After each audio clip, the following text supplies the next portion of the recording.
Guys फिर से मैं आ गया हूँ आपके हिंदी का किसले का जो कि बोर्ड में पूछा जाता है।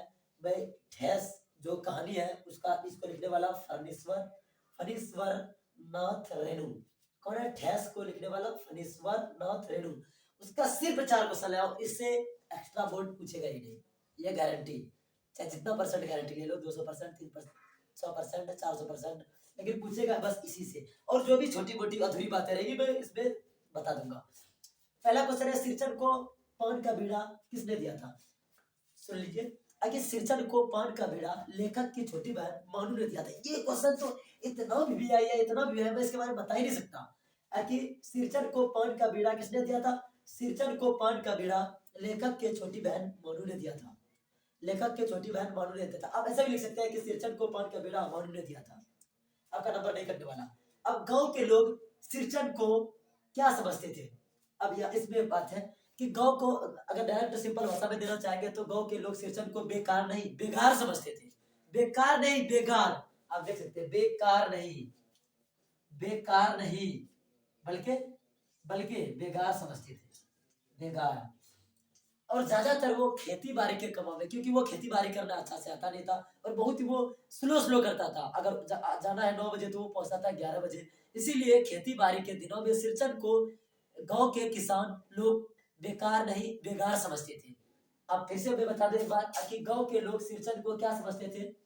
सिरचन को गांव के लोग या तो गांव के किसान बेकार नहीं बेगार समझते थे। 3 नंबर क्वेश्चन है, सिरचन कैसा व्यक्ति का था? अब अगर सही बात में देखा जाए तो सिरचन एक स्वाभिमानी और सम्मान प्रिय व्यक्ति था।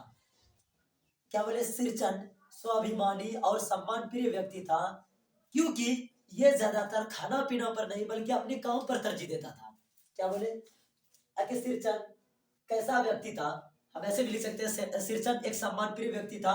ये खाना पर नहीं, ज्यादातर अपने काम पर तरजीह देता था, मतलब कि ज्यादातर वो काम पर ध्यान देता था। दूसरी बात कि ये ऐसा व्यक्ति था, अगर इसको अगर कोई जली कटी बात या तो बुरी बात कह देता था इसके कारीगरी पर, तो ये काम वहीं पर अधूरा छोड़ देता था। और जिस काम को इसने अधूरा छोड़ देता था वो कभी पूरा नहीं होता था, वो अधूरा का अधूरा ही रह जाता था। मैं एक बार फिर से बता देता हूँ, सिरचन कैसा व्यक्ति था?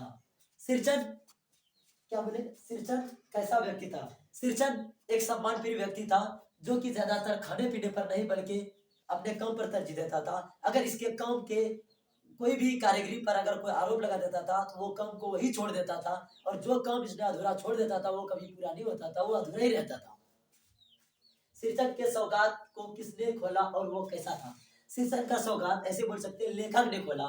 और उसकी कारीगरी को देखकर इतना लेखक सोचते रह गए और पूरा दंग रह गया, क्योंकि उसकी कारीगरी बहुत ही पूरा फ्रेश थी, एकदम ताजगी थी। यहाँ तक कहने वाली बात है कि ऐसा शीतल पार्टी को बनाता ही नहीं था सिवाय सिरचन के।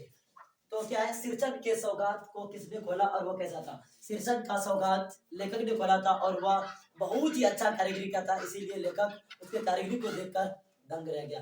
शायद कि ये वीडियो पसंद है। अगर वीडियो पसंद है तो आपको पता ही क्या करना है। मिलते हैं फिर नेक्स्ट वीडियो में।